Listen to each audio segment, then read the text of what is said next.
This fall, the World Affairs Council of Hilton Head hosts a lineup of speakers that will impress the most seasoned program goers.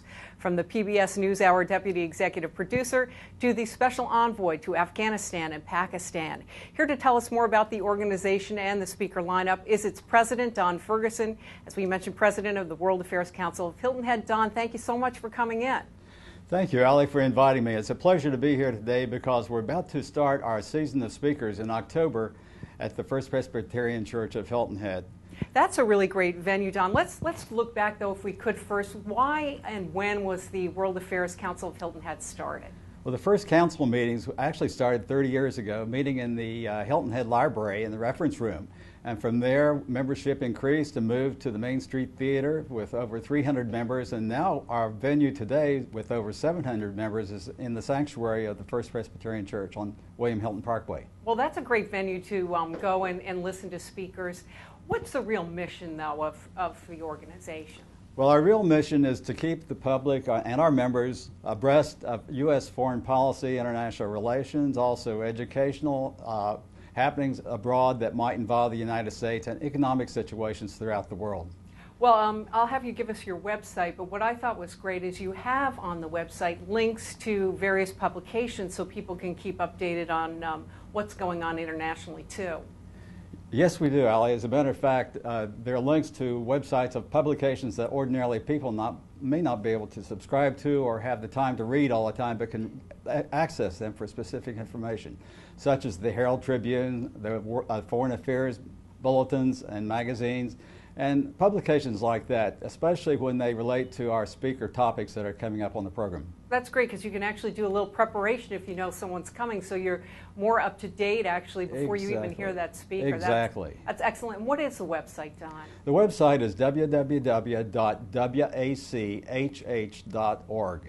You mentioned you've had a lot of growth in the organization. At one point, I know when I first moved here a couple of years ago, my neighbor who is a member said, gee, you know, they are so full, there is a waiting list. Not the case anymore? Not the case anymore. There was a waiting list up to 2 to 3 years for members. Many people got discouraged, but now that we have this larger venue at the First Presbyterian Church, we expect to increase our membership, and I'd like to encourage people to visit the website for membership information.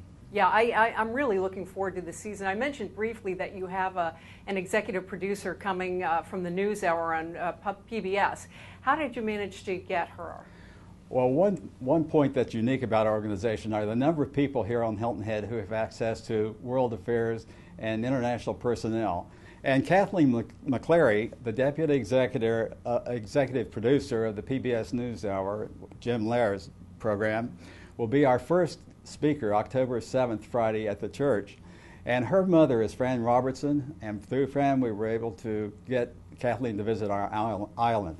Now, you are involved with community outreach. I mean, that's an example where we have a member of the community that helps you access speakers, but how else do you really connect with the community? Well, we have a summer forum series which was just completed. We had a meeting one each month in June, July, and August. We did the same last year, where we asked local outstanding members to take subjects and make presentations to our public in the library's community room. And that attracted over 100 people for each of our meetings. We're very pleased with it. I would say so, especially in the summer months where a lot of people who are here only seasonally are away. The fact that you could draw 100 people is pretty impressive. And it's free. You know, free is always good. But actually, the membership is reasonable. I believe I was looking online, $75 is what the membership fee is? Ali, that's correct. It's $75 a person, which entitles you to come and listen to the 14 speakers as well as participate in our summer forum. In addition, we have a special forum for members this fall in October, November, December on the topic of Islam. Oh, really? Discussion groups between our members. Oh, that's a great idea. Now, do you have people coming in for these, or will they be discussions led by a member of the World Affairs Council? They will be led by facilitators or members of our council. And the discussion groups, as a matter of fact, have already been filled up, fully subscribed for this time. But then in the winter months, starting in January, we'll have a great decision discussion group, which follows a foreign affairs magazine called Great Discussions, and that will be opening for membership right away. Oh, great. What would you do to encourage someone that might be a little hesitant about making that commitment to join the World Affairs Council? What has it done for you? Well, certainly, when you live on Hilton Head Island, you're not always reading international publications or have time to watch CNN or all the news about our U.S. involvement in foreign policy issues.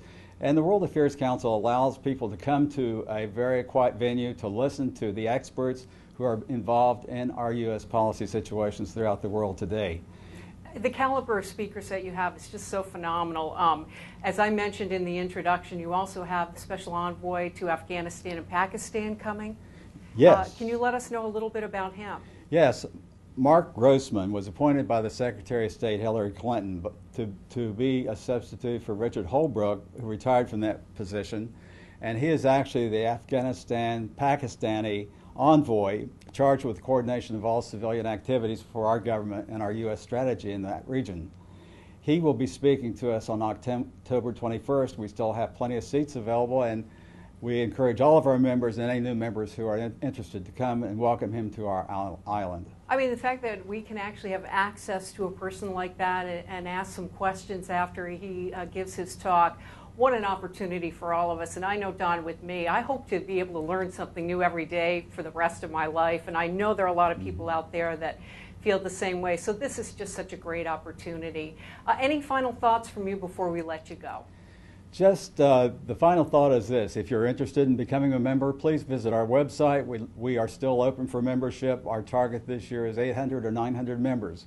We only average about 500 or 600 only each meeting, but we encourage you to look into the website and join us. Well, Don Ferguson, we want to thank you so much for joining us, and thank you for giving us the information on the World Affairs Council of Hilton Head. Thanks so much. My pleasure, Ali. Thank you.